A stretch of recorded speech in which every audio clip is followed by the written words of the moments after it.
जब भी हमारे मुआशरे के अंदर एजुकेशन की बात आती है तो दिमाग में सबसे पहले एक चीज़ दौड़ता है, वो है नौकरी, जॉब। अगर मैं एजुकेशन की बात करूं तो एजुकेशन का पर्पस या उसका लक्ष्य सिर्फ ये नहीं हो सकता है कि हमें जॉब चाहिए, हमें नौकरी चाहिए। पहले के ज़माने में जहाँ पर एजुकेशन दी जाती थी, जहाँ पर जो गुरुकुल्स हुआ करते थे या फिर सहाबा के ज़माने में जो एजुकेशन दी जाती थी, उसका पर्पस ये नहीं था कि मैं साहब को जॉब दूँ या फिर वो अपने जॉब करने के लिए ये एजुकेशन ले रहे हैं। एजुकेशन का असल मकसद आज इंसान भूल चुका है। मसलन ये है कि एजुकेशन का जो असल मकसद है वो सिर्फ जॉब नहीं है, वो सिर्फ काम नहीं है, बल्कि क्या मकसद असल में है, उसके दिमाग की जो रग है वो उस चीज़ पर जम गई है कि हमें चाहिए तो सिर्फ नौकरी ही, इसके अलावा एजुकेशन कोई मायने नहीं रखती है। आपका बिहेवियर क्या, आपका कैरेक्टर क्या, आपके मैनर्स क्या, आपकी सोसाइटल प्रेशर क्या, ये सबसे मतलब नहीं है।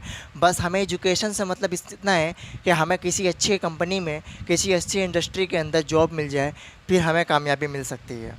अगर ऐसा होता तो पहले के ज़माने में जॉब आई हमारी 20वीं शताब्दी के बाद, यानी 20वीं सदी के बाद। तो उसके पहले जब एजुकेशन को लोग बहुत ही महत्वपूर्ण समझते थे, बहुत ही इंपॉर्टेंस देते थे, तो उनका मकसद क्या जॉब था? क्या वो यही मकसद से आगे चल रहे होते थे कि अगर हम एजुकेशन को लेंगे, गेन करेंगे, इन्फॉर्मेशन नॉलेज गेन करेंगे, तो इसका पर्पस सिर्फ और सिर्फ जॉब होना चाहिए? The answer is no. क्योंकि वहाँ पर उन लोगों का मकसद सिर्फ ये था कि हमें इंफॉर्मेशन और नॉलेज चाहिए, बल्कि जो पहले के लोग होते थे वो ज़्यादातर उर्दू के वर्ड में तिजारत बोलते हैं, तिजारती यानी बिजनेसमैन होते थे।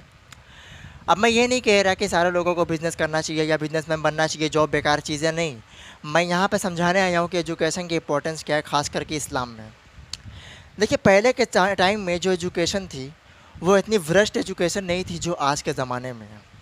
और मैं ये नहीं कह रहा, कई सारी रिपोर्ट्स के अकॉर्डिंग, कई सारी मीडियाज़ के अकॉर्डिंग, कई सारी इंटरनेशनल रिसर्च के अकॉर्डिंग ये बात सामने आती है, और इसको करना बेहद ज़रूरी मैं समझ सकता हूँ, क्योंकि ख़ास करके आज के ज़माने में जो स्टूडेंट्स हैं, जो लोग आने वाले हैं, जो इस टाइम में अपना मुस्तकबिल संभाल रहे हैं, उनके लिए यह समझना बहुत ज़रूरी है कि पहले के ज़माने में, पहले के टाइम में, मैं कोई 50-60 साल पहले की बात नहीं कर रहा, तकरीबन 200-300 साल पहले की बात कर रहा हूँ, जो एजुकेशन होती थी उसकी इम्पोर्टेंस लोगों के अंदर बहुत ही ज़्यादा होती थी। वो इम्पोर्टेंस ये इस बात को प्रेजेंट नहीं करती थी कि मुझे जॉब चाहिए या फिर मुझे XYZ कंपनी में कुछ करना है। वो इम्पोर्टेंस ये थी, ये प्रेजेंट करती थी कि मुझे मेहनत सीखना है, मुझे सलीका सीखना है, मुझे सोसाइटी के अंदर बिहेव सीखना है, लोगों के बात करने का तरीका सीखना है, अपने कैरेक्टर को सुधारना है। ये एजुकेशन का पर्पस था। जैसे जैसे टेक्नोलॉजी ज़माना आया, जैसे जैसे 20वीं शताब्दी में जॉब आई, वैसे वैसे इस एजुकेशन का पर्पस सिर्फ और सिर्फ जॉब बन गया, और आज तक वही जॉब बन करके बैठा हुआ है। और अगर मैं पहले के ज़माने का पर्पस बताऊं तो पर्पस बिल्कुल यही था उन लोगों का कि हमें एजुकेशन जो गेन करेंगे, वो एजुकेशन का मतलब अपने आप को ग्रो करना है, वो एजुकेशन का मतलब अपने आप को डेवलप करना है, वो एजुकेशन का मतलब अपने आसपास के लोगों को डेवलप कराना है। ये नहीं था कि मैं एक ही रेस में घोड़ों की तरह भागूं, नीचे सर करके, नीचे निगाह करके, मुझे कुछ दिखाई ना दे, मैं जहाँ मन तहाँ से भागूं और जैसे मन वैसे भागूं। उसका मतलब ये नहीं था जो आज हो चुका है। तो education is the most important way and the path of your life which is see you and look of the your right path on the way and ahead. आगे का रास्ता, यह सही रास्ता दिखाती है कि क्या रास्ता होने वाला है, क्या आपका पर्पस होने वाला है। और जैसे जैसे ये चीज़ ज़माना आगे बढ़ता है ना, जो नेशंस होता है, नेशन को बनाना बहुत बड़ी बात नहीं है, नेशन को चलाना बहुत बड़ी बात है। कोई भी नेशन जब बनता है, जैसे कोई भी बच्चा जब पैदा होता है, तो बच्चा पैदा होने के बाद उसकी तरबियत बहुत बड़ी चीज़ है, बहुत बड़ी चीज़ है। जो पेरेंट्स, जो वालिदैन, जो माँ अपने बच्चों को अच्छे तरीके से तरबियत दे दे, वो नेशंस को तैयार करता है। यानी उसके अंदर की जो ऑर्गन्स होते हैं, जो उसका माइंडसेट होता है, जो उसका बिहेवियर होता है, वो हर चीज़ की तरबियत पर डिपेंड रहता है। हर एक चीज़ जो वो देखता है आँखों से, जो उसके सामने एक्टिविटी होती है, अगर सही एक्टिविटी होगी तो वो आगे चलकर सही एक्टिविटी करेगा, अगर गलत हो रही हो तो गलत करेगा। इसीलिए कहते हैं कि नेशंस को बनाना बहुत बड़ी बात नहीं है। नेशंस बनाना बाएं हाथ का खेल है, हर कोई बना सकता है, बट नेशन चलाना बहुत बड़ी बात है। टीम को बनाना बड़ी बात नहीं है, टीम को मैनेज करना, उसको सही रास्ते पर ले जाना, उसको सही से चलाना बहुत बड़ी बात है। इसीलिए महात्मा गांधी, जिन्होंने नेशंस को आज़ाद कराने, यानी हिंदुस्तान के अंदर जब आज़ादी मिली तो आज़ाद कराने में बहुत इंपॉर्टेंस निभाई उन्होंने। लेकिन उन्होंने जब इंडिया आज़ाद हुआ था, नेशंस को संवारने के लिए उन्होंने जो बात कही वो बात पत्थर की लकीर बनी हुई है आज तक।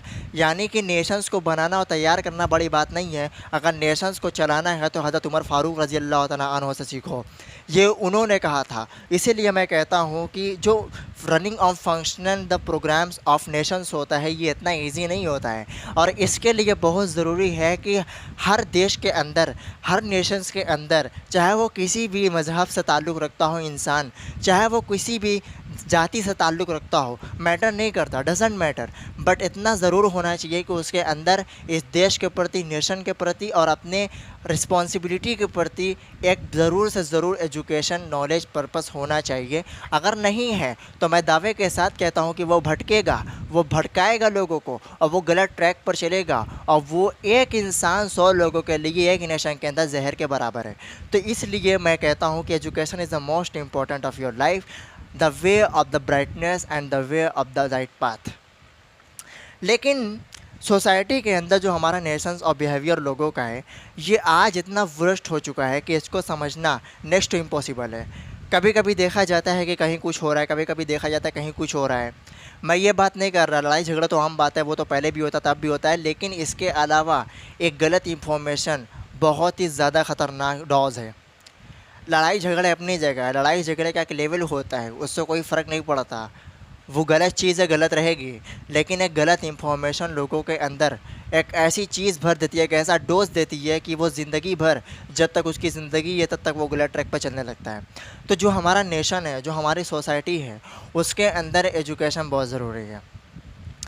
आपको पता होगा, एक बात मैं आपके सामने बोलने जा रहा हूँ, इंसान के अंदर इंसान का कैरेक्टर दिखाता है कि उसका एजुकेशन क्या है। एजुकेशन सिर्फ वो नहीं कि मैंने किताब खोली, मैंने पढ़ ली, स्कूल के अंदर जो मुझे एजुकेशन मिली है वो एजुकेशन हो गई, डिग्री जो मुझे मिली है वो एजुकेशन हो गई, सनद मैंने जहाँ से हासिल किया वो एजुकेशन हो गई, ये नहीं ज़रूरी है। एजुकेशन का मतलब ये है कि आपके कैरेक्टर में किस चीज़ की कमी है, आप उसको सीखो, आपके बिहेवियर में किस चीज़ की कमी है आप उसको सीखो, आपके मैनर्स में किस चीज़ की कमी है आप उसको सीखो, आपने बड़ों के सामने कैसे पेश आना है वो आपने सीखो, आपने उस्ताद के सामने कैसे पेश आना है वो आपने सीखो।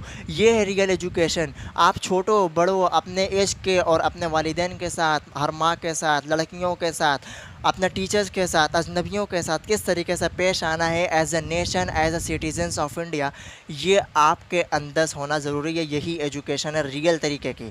और मैं आपको एक बात बताता हूँ, इंसान के अंदर एजुकेशन जब होती है ना तो उसको मैनर्स आता है। जब इंसान नरमी से बात करता है तो ये समझ लीजिए कि उसके अंदर एजुकेशन है। वो एजुकेशन नहीं कि किताबों से रट्टा मारी है, बल्कि वो एजुकेशन कि वो तरबियत उसको बहुत अच्छी मिली है, ये मैनर्स और उसका बिहेवियर और उसका कैरेक्टर बताता है। अगर ये इम्पॉर्टेंट ना होता तो कुरान के 15वें पारे में सूरह कहफ के अंदर 19वीं आयत वल यतलत्तफ़ एक अल्फाज है, एक लफ्ज़ है जो बहुत ही बड़ा लिखा होता है। उसकी माने है नरमी से बात करना। जब मूसा अलैहिस्सलाम फ़िरौन से बात करने जा रहे थे तो अल्लाह ताला ने उनसे कहा था कि उनसे नरमी से बात करना, क्योंकि दुनिया के अंदर कोई भी इंसान आता है वो मुनकिर हो, घमंड वाला हो, इतना घमंड हो कि वो खुदाई का दावा करे, नबूवत का दावा करे, तो उसके लिए तुम्हारी नरमी से बात करना ही सबसे बड़ा अपोजिट हथियार। तो इसीलिए कहते हैं कि नरमी आपको अपनाना चाहिए, और नरमी हर इंसान के कैरेक्टर को ज़ाहिर करती है, रिप्रेजेंट करती है लोगों के सामने कि इस इंसान का कैरेक्टर कैसा है, इस इंसान का मैनर्स कैसा है, इसका बिहेवियर कैसा है, ये लोगों के सामने पेश कैसे आता है, ये बहुत ज़रूरी है। इसीलिए मैं कहता हूँ कि एजुकेशन सिर्फ वो नहीं कि आप बुक से सीखो, बल्कि एजुकेशन वो है जहाँ से आपको मिले वहाँ से सीखना ज़रूरी है, फिर चाहे वो लोगों से हो, रास्तों से हो, चीज़ से हो, बुक से हो, या फिर किसी इंसान से हो। ठीक, जो आपकी सोच है ना, ये क्वालिटी भरी होनी चाहिए, ऐसा नहीं होना चाहिए। आज की कड़वी सच्चाई मैं आपके सामने बताता हूँ। मैंने बहुत सारे लोगों को देखा है, मैंने बहुत सारे परिवार को देखा है, फैमिलीज़ को देखा है, उनका माइंडसेट बिल्कुल वर्स्ट हो चुका है। उनका मकसद सिर्फ इतना है, अगर कोई ज़्यादा पढ़ा लिखा होगा तो उनका बस एक ही कहना होगा, इतना पढ़ लिख कर क्या करोगे, कोई नौकरी तो मिलनी नहीं है, और अगर जॉब मिल गई तो बहुत अच्छी बात है, लाखों में हीरा है, और अगर जॉब नहीं मिली तो उसकी कोई कदर नहीं है। बल्कि ये बहुत ही वर्स्ट थिंकिंग है। आप बहुत ही गलत इंसान हो जो इस तरीके का सोचते हो। याद करो, हुज़ूर सल्लल्लाहु अलैहि वसल्लम जब हमारे बीच आए, उम्मत मुस्लिमा जब आई तो वहाँ पे उनका मकसद ये नहीं था कि एजुकेशन लोगों के अंदर मैं इसलिए भरूँ ताकि उन लोगों को जॉब करनी है या मैं उन लोगों से काम कराऊँ। ये बिल्कुल भी उनका पर्पस नहीं था, ये बिल्कुल भी उनका बिहेवियर नहीं था, बल्कि हर किसी से अच्छा बिहेवियर था। उनसे अच्छा इंसान अब तक दुनिया में कोई आया नहीं और ना क़यामत तक आएगा, ये सबको पता है। तो एजुकेशन का मतलब ये है कि आपने लोगों को किस तरीके से पेश आना है, जो हुज़ूर सल्लल्लाहु अलैहि वसल्लम ने हमें बताया है। और एजुकेशन जो लफ्ज़ है ना, ये इसलिए भी इम्पोर्टेंट है क्योंकि एजुकेशन का मतलब होता है कि वो इन्फॉर्मेशन जो एक्चुअल में मुझे चाहिए वो मैं अपने अंदर गेन करूं, जिसका पर्पस होता है पढ़ना। और जब हुज़ूर सल्लल्लाहु अलैहि वसल्लम के पास पहली वही आई जिब्राइल अलैहिस्सलाम के ज़रिए, तो वो इक़रा थी, यानी पढ़ना थी। तो पढ़ या तालीम को ये दर्शाता है, ये रिप्रेजेंट करता है कि तालीम की इम्पोर्टेंस हमारी ज़िंदगी में क्या है, तालीम की इम्पोर्टेंस हमारी सोसाइटी में क्या है, हमारे नेशंस में क्या है। इसको कोई कमज़ोर नहीं कर सकता या कमतर नहीं बता सकता। ये वही कमतर बता सकता है जिसकी अकल बंद हो या अकल मन गढ़ंत बातें बनाई हो या उसके ये चीज़ उसके अकल से बाहर हो, ये वही काम कर सकता है, ये वही इंसान काम कर सकता है। तो ये आपको समझना पड़ेगा। और दूसरी सबसे बड़ी चीज़ है, ये सेल्फ रिस्पेक्ट और आपका राइट दिखाती है। आपका राइट, जो आपने हक की लड़ाई लड़नी है उसका राइट दिखाती है और आपको सेल्फ रिस्पेक्ट दिखाती है। आपने नोटिस किया होगा जिस इंसान के अंदर थोड़ी कम तरबियत होती है, थोड़ी कम तालीम होती है, वो ज़रा सी बात पे जज्बाती होकर कोई ना कोई गाली दे देता है, कोई ना कोई ऐसा काम कर बैठता है जो सोसाइटी के लिए ख़तरनाक हो, गलत हो, बुरा हो, ख़राब हो। तो ये तालीम नहीं है, ये बुरी चीज़ है जो उसने ज़िंदगी में देखी है, जो उसने ज़िंदगी में लोगों को करते हुए देखी है, सीखी है, पढ़ी है, ये उसी का नतीजा है, ये तरबियत नहीं हो सकती। तो ये सेल्फ़ रिस्पेक्ट का भी एक बहुत अच्छा एग्ज़ाम्पल है, जो आप एक बार पढ़ते हैं तो आपके दिमाग में वो फ़िट हो जाता है। और जब यही चीज़ आप बार बार रिपीट करते हैं तो वो रीसाइक्लिंग आपका माइंडसेट को आपके लोगों के सामने रिप्रेजेंट करती है। और जब ये गलत होता है तो आपको ये गलत ट्रैक पर ले जाता है, और जब ये सही होता है तो आपको सही ट्रैक पर ले जाता है। इसीलिए कहते हैं कि तालीम का मकसद सिर्फ नौकरी पाना नहीं है, बल्कि self respect, right to fight का है और आपको एक इंसान बनाने का है। और ये हमारे अंदर नरमी पैदा करती है, जैसा मैंने अभी बताया। जैसा कि इस टाइम के अंदर देखा जाता है कि एजुकेशन में हमारी सोसाइटी के अंदर ख़ास करके बनारस वालों में बहुत ही ज़्यादा लापरवाही है, ये देखा जाता है। अगर मैं हर जगह की बात करूं तो हर जगह के मुकाबले में गुजरात, कर्नाटका, महाराष्ट्र, लखनऊ, इलाहाबाद, मुंबई, दिल्ली जैसे शहरों में माशाअल्लाह हमारे मुसलमान भाई बहन, मऊ के अंदर देख लो, कानपुर के अंदर देख लो, और भी जो अलग अलग शहर, बड़े शहर हैं, वहाँ पे बड़े मदरसा हैं, बड़े स्कूल्स, बड़े मकतब हैं। उन सब जगह माशाअल्लाह अल्लाह ताला ने उनके दिमाग में ऐसी चीज़ गड़ी हुई है कि वहाँ पे एजुकेशन में नंबर 1 रैंक हासिल करते हैं। और वहाँ के अंदर जो हमारे एज के, जो हमसे छोटे बच्चे हैं, बच्चियाँ हैं, जो हमारे भाई बहन हैं, जो असातिज़ा कराम हैं, जो पेरेंट्स हैं, उनको सही मायने में तालीम का मकसद पता है और सही मायने में तालीम की ज़रूरत पता है। लेकिन अफ़सोस इस बात का है कि हमारे वाराणसी यानी बनारस के अंदर इस चीज़ की तरजीह नहीं है। यहाँ पे सिर्फ़ और सिर्फ कड़वा है लेकिन सच है, बुरा लगेगा, लेकिन मैं बात हक़ की बोलना चाहता हूँ कि यहाँ पर सिर्फ़ और सिर्फ अपने हिसाब से चलना, अपने मकसद को इस काम के लिए पूरा करना कि जो मेरे पास है वो सिर्फ़ मेरे लिए है, किसी और के लिए नहीं है, इसका हकदार सिर्फ़ मैं हूँ। बेशक अल्लाह ताला ने आपको जितना दिया उसके हकदार आप ही हैं, लेकिन ये मत भूलिएगा कि वो देने वाला भी है, वो लेने वाला भी है। ये मत भूलिएगा। और ये मत भूलिएगा कुल्लु नफ्सिन ज़ायक़तुल मौत, बेशक हर इंसान को एक दिन मौत का जायका चखना है। इस भी चीज़ को मत भूलिएगा। आपको ये सब बहुत ही ज़्यादा ज़हीन चीज़ें ना लगती होगी कि मैं जो भी कर रहा हूँ अपने लिए कर रहा हूँ, अपने जनरेशन के लिए कर रहा हूँ, अपने परिवार वालों के लिए कर रहा हूँ। ये अच्छी चीज़ है, करना चाहिए, लेकिन साथ ही साथ उन लोगों का भी ख़्याल रखना चाहिए जिन लोगों के पास कुछ नहीं है। अलबत्ता उनको इस चीज़ की बहुत ही ज़्यादा सख्त ज़रूरत है। जो चीज़ आपके लिए एक बहुत ही मामूली चीज़ नज़र आती है, वो किसी-किसी के लिए हद से ज़्यादा ज़रूरत चीज़ बन जाती है। तो इस चीज़ को बहुत ही ज़्यादा ध्यान में रखना चाहिए। आज के ज़माने में लोगों के अंदर गुरूर और तकब्बुर बहुत ही ज़्यादा बढ़ा हुआ है। थोड़ा तालीम के हासिल कर ले, तकब्बुर आसमान छूता है, गुरूर बहुत ज़्यादा आ जाता है। शायद आपने कुरान में पढ़ा नहीं, वमाउल हयात दुन्या इल्ला मताउल गुरूर। ये वो अल्फाज है, ये वो आयत है जो आपको हिला कर रख देनी चाहिए, जो आपको काँप उठना चाहिए इस चीज़ को सुनने के बाद कि ये मैं क्या पढ़ रहा हूँ। तो इसलिए मैं आप सभी से रिक्वेस्ट करता हूँ और आप सभी को बताना चाहता हूँ कि तालीम जितना हो सके उतना सीखो। मौलाना महमूद मदनी साहब ने एक बात कही थी, इंसान एक दो टाइम भूखा रह सकता है लेकिन अपने बच्चों को तालीम दे सकता है। क्या ये बात उनकी आज साबित होगी? क्या ये बात उनकी आज साबित हो सकती है? क्योंकि ये पहले के ज़माने में भी देखा गया कैसा पॉसिबल था, लेकिन आज के ज़माने में नहीं है पॉसिबल।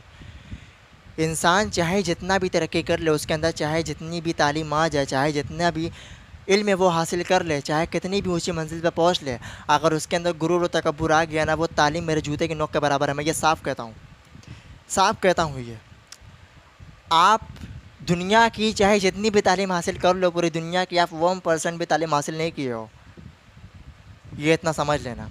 इसीलिए एजुकेशन मोस्ट इम्पॉर्टेंट है, इसको तरजीह दो। और हमारी माशाल्लाह कोशिश तो हमेशा से यही रही है, हम चाहे जितना भी हो सके लोगों को सिखाने की कोशिश करेंगे और कर भी रहे हैं, अल्हम्दुलिल्लाह कर भी रहे हैं। और आगे कहाँ तक ये हमारा मकसद है ये बेहतर अल्लाह जानता है, लेकिन हमारी कोशिश पूरी रहेगी और इंशाअल्लाह ताला एक दिन हम कामयाब होंगे इस चीज़ में, और हम दिखा कर रहेंगे कि हमने जो मकसद लिया था, हमने जो ठाना था, वो हमने करके दिखाया है। सोसाइटी को हमने जवाब दिया है कि तुम चाहे हमें गिराने की लाख कोशिश करो, लेकिन हम सिर्फ़ और सिर्फ यकीन अल्लाह पर रखते हैं और उसी पर तवाज़े है, उसी पे ये हम चलते हैं कि हम इस चीज़ को बढ़ावा देंगे। और हमारे साथ जितने भी लोग काम कर रहे हैं उन लोगों का भी मकसद बहुत अच्छा है। हम कमज़ोर नहीं पड़ेंगे इंशाअल्लाह, आगे कभी कमज़ोर नहीं पड़ेंगे और हम इस चीज़ को जितना हो सके प्रमोट करेंगे। और आज से तकरीबन 3 साल पहले जो हमारा मकसद था, आज वो मकसद तकरीबन 4 लाख के बराबर हो चुका है और आगे यही चीज़ 10 लाख होने वाला है। मैं ये दावे के साथ कहता हूँ कि ये मैं पूरा करके रहूँगा, मैं सिखा कर रहूँगा। जब बार बार कोई चीज़ इंसान के सामने आती है ना, तो वो इंसान के दिमाग में गड़ जाती है। तो हम जितनी कोशिश कर रहे हैं ना, वो ये कोशिश हमारी पता है कि हम एक बार में सक्सेस नहीं होंगे, फेल होंगे, लेकिन फेल से सीखना ही ये बहुत बड़ी बात है। फेलियर से ही सीखना है बहुत बड़ी बात है। जैसे कि एक सहाबी थे, उन्होंने हुज़ूर सल्लल्लाहु अलैहि वसल्लम से सवाल किया कि मैं नमाज़ पढ़ता हूँ तो मेरे दिमाग में अलग अलग ख़यालात आते रहते हैं, तो क्या इससे मेरी नमाज़ कबूल होगी? क्या ये मेरी नमाज़ कमज़ोर नहीं है? तो हुज़ूर सल्लल्लाहु अलैहि वसल्लम ने फरमाया कि यही तो एक मोमिन और ईमान वाले की पहचान है। अगर उसको सिर्फ़ और सिर्फ ईमान पर चलना और उसको नमाज में ख़यालात ना आना, तो ये एक मोमिन की पहचान नहीं है, बल्कि उसके ईमान का तकाज़ा इस बात से पता लगाया जा सकता है कि वो नमाज़ के अंदर किस हालत में उसको क्या ख़याल है, वो उस ख़याल से भटक कर ईमान पर वापस आ जाए। यही उसके ईमान की पहचान है, यही एक मोमिन बंदे की पहचान है। तो जब फेलियर हाथ में लगे तो फेलियर से बैठना नहीं है, बल्कि यही सक्सेस की पहचान है कि जब फेलियर आता तो आप फेलियर से सीखते हो। तो इस्लाम के बारे में चाहे दुनिया की कोई भी नॉलेज हो, चाहे दुनिया की कोई भी एजुकेशन हो, आपको वो सीखना है। और यकीनी तौर पर मैं कहता हूँ कि हिंदुस्तान के आइन यानी हिंदुस्तान के संविधान को आप सभी को पढ़ा कर रहूँगा, ये मेरा दावा है, यह मेरा हर बच्चे से वादा है, हर बच्चे से वादा है, हर पेरेंट्स से वादा है कि मैं आप सभी को हिंदुस्तान का संविधान एक एक वीडियो के ज़रिए मैं पढ़ा कर रहूँगा, बता कर रहूँगा। ये मेरा दावा है और ये मेरा वादा है। मैं प्रॉमिस करता हूँ, मुझे नहीं पता कि कितने वक्त में है, लेकिन इंशाल्लाह ज़िंदगी रही तो मैं आने वाले वक्त में बहुत सारी चीज़ आपके साथ लेने वाला हूँ, शेयर करने वाला हूँ। ठीक है, तो मैं ये स्पीच यहीं पे ख़त्म करने वाला हूँ। उम्मीद है वीडियो पसंद आया होगा। लाइक करो, चैनल पर नहीं तो सब्सक्राइब करो, ज़्यादा से ज़्यादा शेयर करो, ताकि हर एक चीज़, हर एक शख्स को जिसको अल्लाह ताला ने अच्छी अक्लमंदी दी है, वो एजुकेशन के मायने समझ सके, इल्म को हासिल कर सके और अपने सोसाइटी, अपने नेशंस को एक मजबूत नेशन बना सके और अपने पर्पज़ को पूरा कर सके। Wish you all the very best.